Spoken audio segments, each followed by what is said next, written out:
আমরা সবাই পাথর দেখেছি, পর্বতও দেখেছি, শুকনো পাতাও দেখেছি, শ্যামল বনানীও দেখেছি। কখনো ভেবেছেন পাথরের অস্তিত্ব কিন্তু ততক্ষণ পর্যন্ত যতক্ষণ সে পর্বতের গায়ে আটকে থাকে। যখন সেই পর্বত থেকে সেই পাথর ভিন্ন হয়ে যায় ও নিজের অস্তিত্ব হারিয়ে ফেলে। আস্তে আস্তে কখনো পাথর কেটে বা কখনো পিষ্ট হয়ে সেই পাথর আস্তে আস্তে মাটিতে পরিণত হয় এবং পূর্ণরূপে নিজের অস্তিত্ব হারিয়ে ফেলে। এটাই পাতার সাথেও হয়। এই পাতা যতক্ষণ গাছের ডালের সাথে যুক্ত ততক্ষণ তার অস্তিত্ব থাকে। যখনই ডাল থেকে বিচ্ছিন্ন হয় সেও নিজের অস্তিত্ব হারিয়ে ফেলে। আর এটাই আমাদের সাথেও হয়। যতক্ষণ আমরা নিজেদের আপনজনের সাথে যুক্ত থাকি আমাদের অস্তিত্ব বজায় থাকে। যখন আপনজনদের সাথে সম্পর্ক ছিন্ন করি তখন আমরাও আমাদের অস্তিত্ব হারিয়ে ফেলি। এবার এই সংসারের প্রত্যেক ব্যক্তি স্বতন্ত্র থাকতে চান, আর অনেক ব্যক্তি স্বতন্ত্র থাকবেন বলে আপনজনদের দূরে করে দেন আর তাদের সাথে এই সম্পর্ক ছিন্ন করেন। এটা কি সত্যি প্রয়োজন?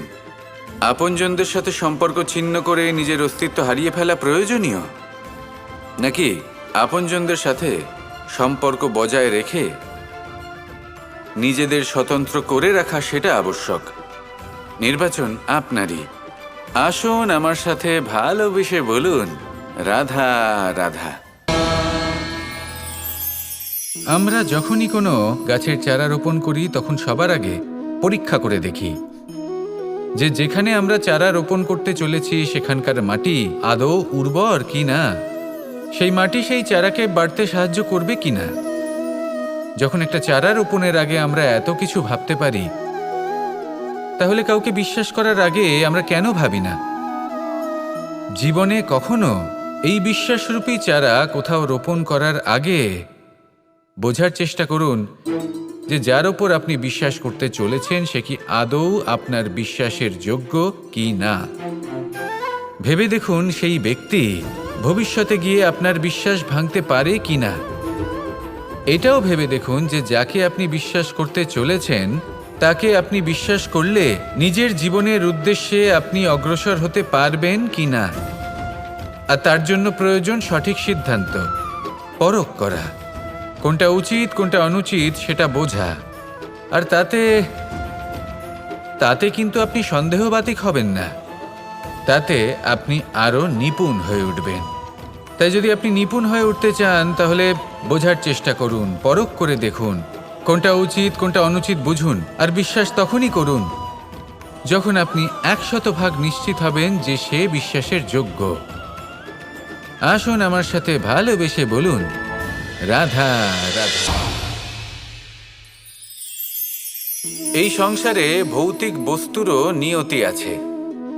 যারাই এই সংসারে আসে বা উৎপন্ন হয় তারা কিছুমাত্র সময় পর্যন্তই এখানে থাকতে পারে, আর তারপরে সেও লুপ্ত হয়ে যায়, অর্থাৎ সে নিজেও এই পঞ্চমহাভূতে সমাহিত হয়ে যায়। আমাদের সাথেও ঠিক এটাই হয়। সেই জন্যই ঈশ্বর দ্বারা প্রদত্ত এই উপহারের বিষয়ে ভাবুন, এই জীবনের বিষয়ে ভাবুন। ঠিক যেমন বিশ্বাস ভঙ্গ হলে কোনো ব্যক্তি আমাদের কাছে অপরিচিত হয়ে যান, ঠিক সেরকমই শেষ নিঃশ্বাস ত্যাগের পর এই শরীরও আমাদের কাছে পরই হয়ে যায়। তাই এই শরীর থাকাকালীন শ্রেষ্ঠভাবে একে সদ্ব্যবহার করুন, এই জীবনে শ্রেষ্ঠ কর্ম করুন। আর এই জীবনকে শ্রেষ্ঠভাবে যাপন করার জন্য কিছু কথা বোঝা প্রয়োজনীয়। যদি আপনি কারোর প্রশংসা করেন তাহলে পূর্ণ হৃদয় দিয়ে করুন। যদি আপনি হস্তক্ষেপ করে থাকেন তাহলে মস্তিষ্ক দ্বারা করুন। যদি আপনি সমীক্ষা করেন তাহলে বিবেক দ্বারা করুন। যদি আপনি ধন অর্জন করতে চান তাহলে নীতি অনুসারে চলুন। যদি জীবনযাপন করতে চান তাহলে রীতি মেনে করুন। আর যদি ঈশ্বরের ভজন করতে চান তাহলে ভক্তিভাব নিয়ে করুন। শুধু এই কথা মনে রাখবেন যে আপনার এই জীবন কিন্তু অনিশ্চিত কাল পর্যন্তই আছে। কতক্ষণ আছে সেটা কেউ জানে না।